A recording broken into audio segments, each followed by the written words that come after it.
Hi മച്ചാമാരെ, ഇന്ന് നമ്മൾ ഒരു അൽഫാം അടിപൊളിയായിട്ട് അൽഫാം അങ്ങനെ ഉണ്ടാക്കാൻ നോക്കാം.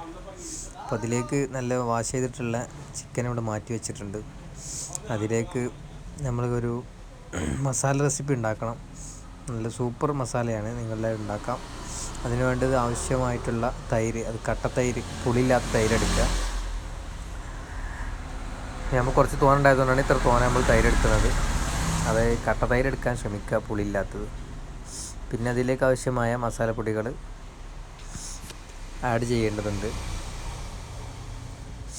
അതിലേക്ക് ഒരല്പം നാരങ്ങ വേണം, നാരങ്ങ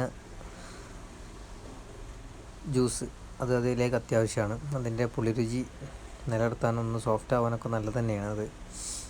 അതുപോലെ അതിലേക്ക് വേണ്ടതാണ് ഇഞ്ചി വെളുത്തുള്ളി പേസ്റ്റ്, പിന്നെ മല്ലിപ്പൊടി, ആവശ്യത്തിനുള്ള ഉപയോഗിച്ചാൽ മതി.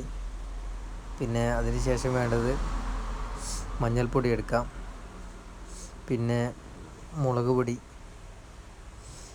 അത് എരിവിന് ആവശ്യത്തിന് ഉപയോഗിക്കാം. എല്ലാം ആവശ്യത്തിന് ഉപയോഗിക്കുക. കറക്റ്റ് അളവ് എന്ന് പറയുന്നില്ല, കാരണം ഓരോരുത്തർ എടുക്കുന്ന അളവിൽ വ്യത്യാസങ്ങളുണ്ടാകും. പിന്നെ ഗരം മസാല, കുരുമുളക്, ഇതെല്ലാം ഇട്ടതിന് ശേഷം അതിനാവശ്യമായ ഉപ്പ് ഇടുക. അത് എന്നിട്ട് നല്ലൊന്ന് മിക്സ് ചെയ്യാം.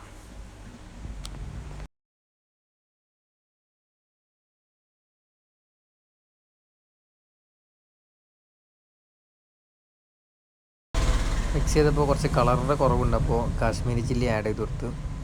ഇനി നല്ലൊന്ന് മിക്സ് ചെയ്ത് അതിലേക്ക് ചിക്കൻ ഇട്ടിട്ട് നല്ലത് മസാലക്കൂട്ട് റെഡി ആയിക്കൊണ്ടോ. ഇതേ പരുവത്തിൽ ഇങ്ങനെ കിട്ടും. അതങ്ങനെ ആയോ എന്ന് നിങ്ങൾ കൺഫേം ആക്കുക. പിന്നെ ഓരോന്നോരോന്നായി മുക്കിയെടുക്കുക. ഇതേപോലെ വേറെ പാത്രത്തിലേക്ക് മാറ്റി വെക്കുക. അപ്പോൾ എനിക്ക് പറയാനുള്ളത്, നിങ്ങളിത് മാഗ്നേറ്റ് ചെയ്തിട്ട് നിങ്ങളൊരു 3 മണിക്കൂർ 4 മണിക്കൂർ ഇത് നിങ്ങൾ എന്ത് ചെയ്യണം, ഫ്രീസറിൽ വെക്കണം. അപ്പോഴേ അതിൻ്റെ കറക്റ്റായിട്ട് മസാല അതിലേക്ക് ഇറങ്ങുള്ളൂ. അങ്ങനെ ഇറങ്ങിയിട്ട് നിങ്ങൾ ചുട്ടെടുക്കുക എന്നുണ്ടെങ്കിൽ എന്തായാലും നല്ല സൂപ്പറായിട്ട് നിങ്ങൾക്ക് അൽഫാം ഉണ്ടാക്കും. അപ്പോൾ നിങ്ങളെല്ലാവരും ഉണ്ടാക്കിയിട്ട് അതിൻ്റെ ഫീഡ്ബാക്ക് നിങ്ങൾ അറിയിക്കുക.